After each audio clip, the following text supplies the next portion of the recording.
During the India-Russia Business Forum in Mumbai on November 11th, External Affairs Minister of India Dr. S. Jaishankar highlighted India and Russia's expanding partnership, emphasizing connectivity and mutual economic growth.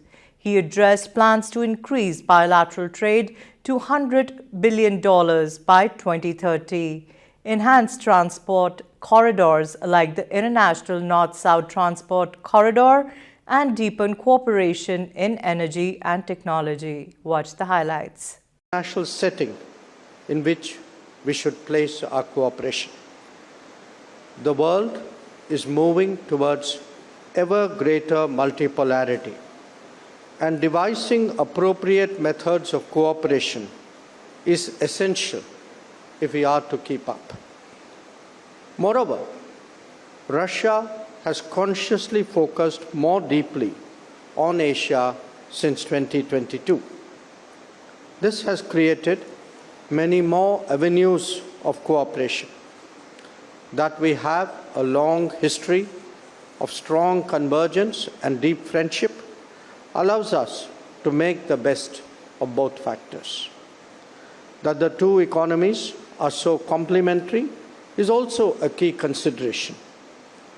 A partnership between an India that has an 8% growth rate for multiple decades ahead and a Russia that is a key natural resources provider as well as a major technology leader will serve both of them and the world well.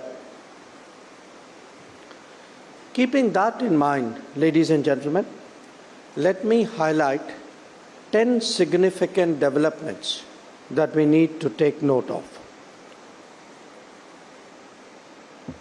1.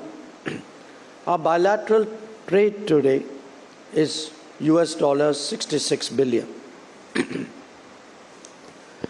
This makes the goal of reaching $100 billion by 2030 more than realistic. 2. The balance of trade, however, needs urgent redressal since it is so one-sided. It is imperative that non-tariff barriers and regulatory impediments are speedily addressed for this to happen. 3. The India-Eurasian Economic Union Trade in Goods negotiations commenced in March this year. We need to vigorously take it forward. 4. The first ever bilateral investment forum took place in Moscow in April 2024. We also need to expedite negotiations on the bilateral investment treaty. 5.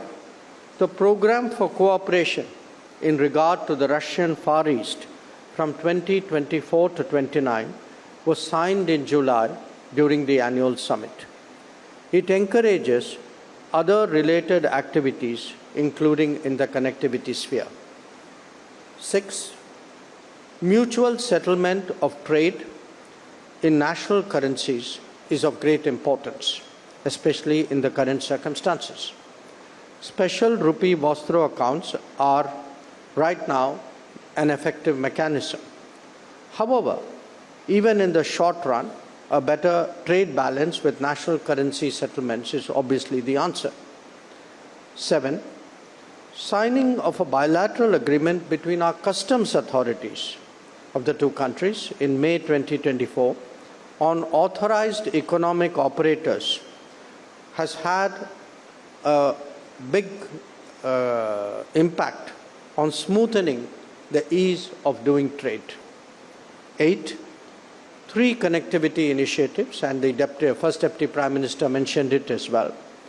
3 connectivity initiatives between us, the International North-South Transport Corridor, the Chennai-Vladivostok Corridor, and the Northern Maritime Route, all need continued attention if we are to realize their full potential. 9. A growing Russian appreciation of Make in India as a program to deepen business will certainly help to take forward our cooperation in many, many domains. And finally, I flag to your attention the importance of non-economic domains such as education or film as contributions to a larger societal but also economic connect between us. Now, all of these issues, the 10 that I listed, they're all expressions of the task that our leaders have given during the annual summit to develop a comprehensive economic partnership between India and Russia. In fact, they have also charged us with developing a program of economic cooperation till 2030, on which work is currently underway. So, ladies and gentlemen, I am sure you will agree that the business community of both countries should take note and appreciate the strong direction given by the governments to take forward our trade and investment ties. It is natural that there would be concerns such as banking and payment-related issues, concerns like logistical challenges, including shipping, insurance and reinsurance, as well as market access issues. Obviously, we have to find solutions that work to the comfort level of those who are actually involved in trade.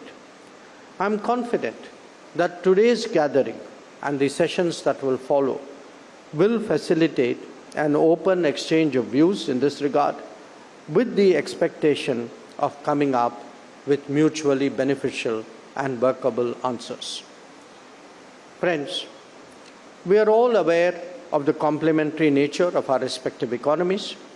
If we recognize that fully, then it also follows that our approach is not transactional but aimed at building long-term partnerships. In energy domains such as oil, gas, coal or uranium, India will always be a major player in the international markets. This applies as well to the demand for fertilizers of various kinds.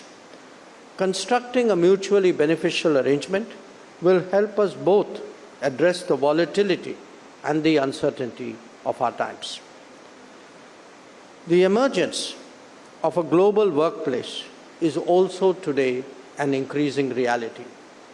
Demographic unevenness has created demand and supply imbalances across the world. India and Russia can be partners in this regard as well. It would require a focused initiative that customizes human resources in India for the Russian market.